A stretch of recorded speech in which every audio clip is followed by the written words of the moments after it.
Le plus de France Info ce matin, une question, Yannick Faltz, que devient Bernard Kouchner? Et si on se la pose cette question, c'est que l'ancien ministre des Affaires étrangères a disparu des écrans radars depuis sa sortie du gouvernement il y a un an. Mais à 72 ans, celui qui était l'un des symboles de la politique d'ouverture de Nicolas Sarkozy n'a pas pris sa retraite pour autant. Sa nouvelle passion, c'est la Guinée, ce petit état d'Afrique de l'Ouest dirigé par Alpha Condé depuis un an également. Alpha Condé, un ami de longue date de Bernard Kouchner, ils se sont connus au lycée Turgot à Paris il y a un demi-siècle et leur amitié est toujours intacte. Pour preuve, Bernard Kouchner était invité à sa cérémonie d'investiture, tout comme Pierre-André Wiltzer, ancien ministre de la coopération de Jacques Chirac. Bernard Kouchner était au premier rang.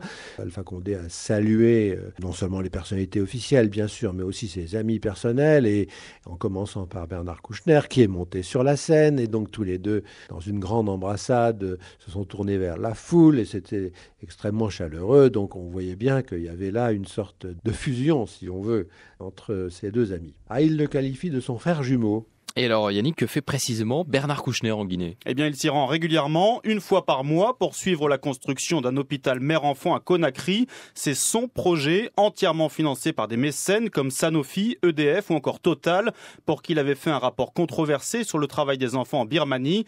Des mécènes qui lui payent même les billets d'avion pour aller dans la capitale guinéenne. Un travail bénévole, dit-il, tout comme les conseils qu'il donne à son ami Alpha Condé. Il lui a recommandé notamment de mettre en place une sécurité sociale, comme il l'avait fait au Gabon.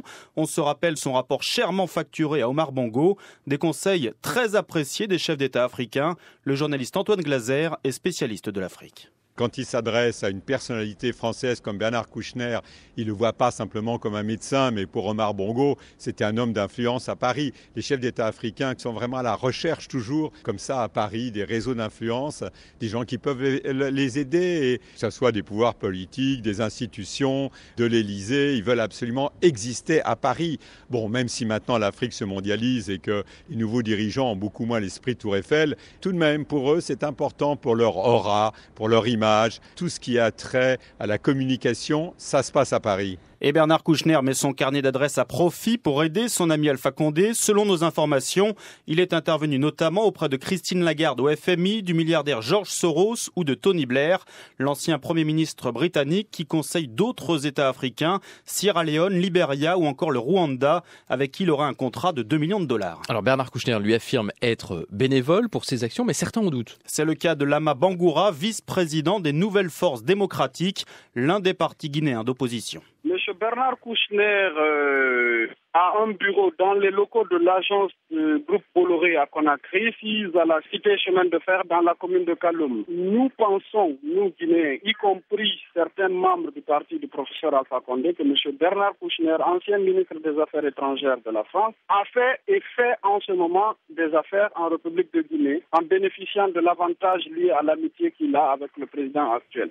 Yannick, que répond le principal intéressé face à ces attaques? France Info est allé à sa rencontre. Bernard Kouchner m'a reçu dans son luxueux appartement du 6e arrondissement. L'entretien commence cordialement. Que faites-vous aujourd'hui? La question est vaste. Je survis, je respire, je suis libre et j'aide mon ami Alpha Condé. Mais la conversation se tend au fur et à mesure que les questions deviennent plus précises. Là, sur ses conseils à Alpha Condé. Monsieur, je n'aime pas votre façon de poser les questions. Conseiller officieux, ça fait barbouze. Je suis pas une barbouze, je suis bénévole, je suis pas payé et je suis avec mon copain. C'est clair? Ici, sur la nouvelle société qu'il a montée en juin dernier, No Borders Consultants. Qu'est-ce que vous voulez dire? Je fais pas des conférences en Guinée, je fais des conférences quand on m'invite à travers le monde.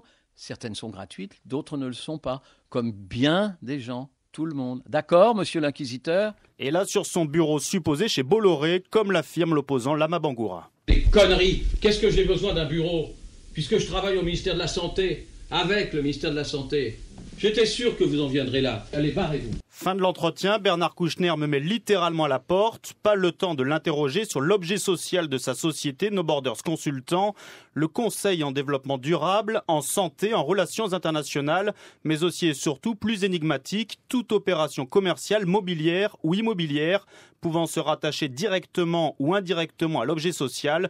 À quelle activité cela correspond-il? Question toujours sans réponse ce matin. Les nouvelles activités de Bernard Kouchner en Afrique. Le plus de France Info signé